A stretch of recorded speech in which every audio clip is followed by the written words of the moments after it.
Oh yeah, we've got the spirit in Studio B with the Fretless. Tell us about how your styles go back and forth, and how you might try to categorize yourself, because everybody's going to try to do that. If they do a good job or not, that can help them along. Yeah, that's a tough question, man. Yeah. Well, I mean, it's definitely our style as a group is a combination of all four of us, which is very common for a lot of bands. They say that. But I think we're just based in repertoire, because we do play both originals and we also play a lot of traditional music. I guess those individual styles come out in the repertoire choice as well. So that, for example, kind of a more American old time style tune, and then we get into anything from Irish and Scottish tunes to originals, like I said, that kind of have a basis around Canadian old time fiddling, and maybe a little bit into bluegrass and Trent's jazz influence. What are we as a band? That's a good question. Which bin at the record store do you want to fall in? If you looked us up, Bill, if you went to like Barnes and Noble and looked us up on the computer, I think it would be neo-traditional, semi-original, jazz influence, folk, indie inspired, Celtic. Instrumental music.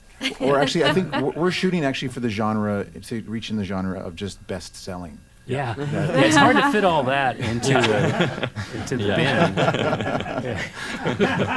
There's an acronym for it, don't worry.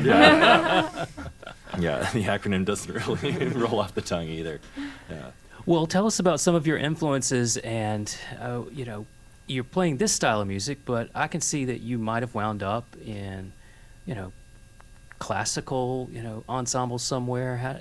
Yeah, for sure. And even like that last tune, the chordal influence for that tune was actually like a Vancouver rock band called Brastronaut, and we kind of warped one of their grooves. We kind of decided, hey, maybe this would fit under a fiddle tune. So the influences come from all over, for sure.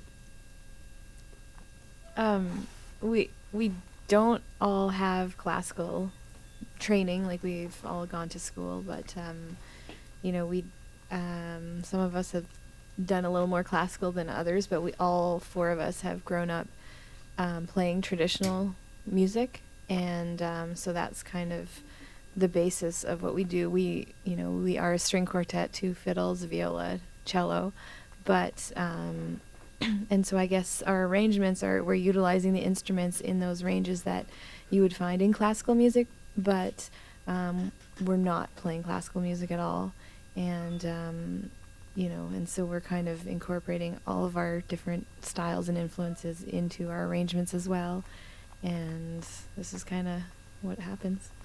You hear it a lot when we drive in a van, obviously from gig to gig, and whoever's driving gets to pick the music, and I would say we probably have the most eclectic range depending on who's driving, and like. Last night, it was a combination of sort of like pop, funk, Snarky Puppy. Have you heard of them? Oh yeah, we're playing that. Great, yeah. Nice. So Snarky Puppy into some traditional or original fiddle styles of like what were you guys listening to last night? It was Listen to some Billy Contreras and some Christian House. Yeah. And, it goes all over the place. Experimental electronic music. Yeah, exactly. Latin jazz. It's all sounds. Yeah. And when I was listening to your new record, some of the songs, for whatever reason, brought to mind Aaron Copland. Cool, And, yeah. and some of that approach, maybe it's there, but Yeah, just that the classical essence of Americana definitely is there a little bit. I don't know if we think of him very often, but I can see why it would sound like that. Yeah. Mm-hmm. The Fretless.com is where you can find out about the 4-piece, and they're playing this weekend coming up in Westminster, South Carolina, also at the Isis Restaurant and Music Hall in Asheville. Have you got another tune for us?